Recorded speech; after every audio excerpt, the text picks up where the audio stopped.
बहुत ही सुंदर एक होली गीत है। आइए सुनिए और जैसा भी लगे कमेंट करके बताएं।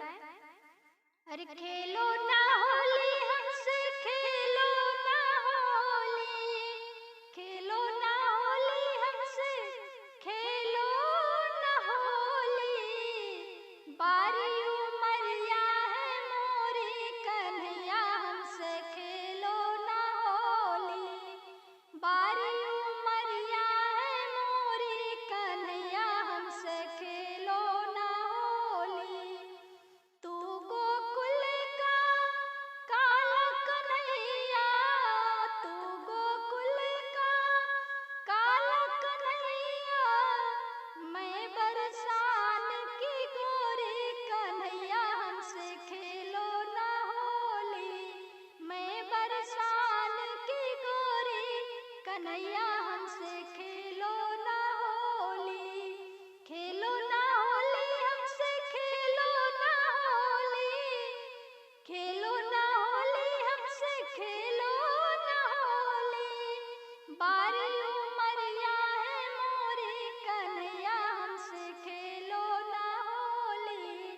बारी उमरिया है मोरी कन्हैया, हमसे खेलो ना होली।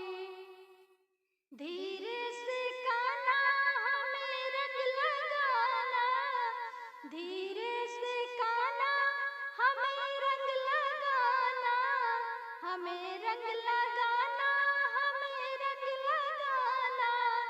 करना ना हमसे ठिठोली कन्हैया, हमसे खेलो ना होली। करना ना हमसे ठिठोली कन्हैया, हमसे खेलो ना होली। बारी उमरिया है मोरी कन्हैया, हमसे खेलो ना होली। खेलो ना होली हमसे, खेलो ना होली। बारी उमरिया है मोरी कन्हैया, हमसे खेलो ना होली। जो कान्हा तुम जिद पे अड़ोगे, जो कान्हा तुम जिद पे अड़ोगे, घर मुझको तुम जाने न दोगे, घर मुझको तुम जाने न दोगे।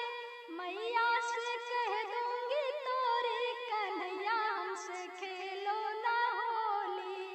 मैया से कह दूंगी तोरे कन्हैया, हमसे खेलो ना होली। बारी उमरिया है मोरी कन्हैया, हमसे खेलो ना होली। खेलो ना होली हमसे, खेलो ना होली।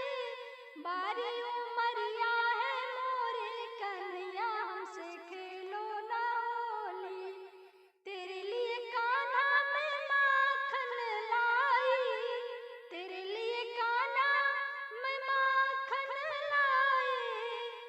नजरे है तेरी लुटेरी कन्हैया, हमसे खेलो ना होली। नजरे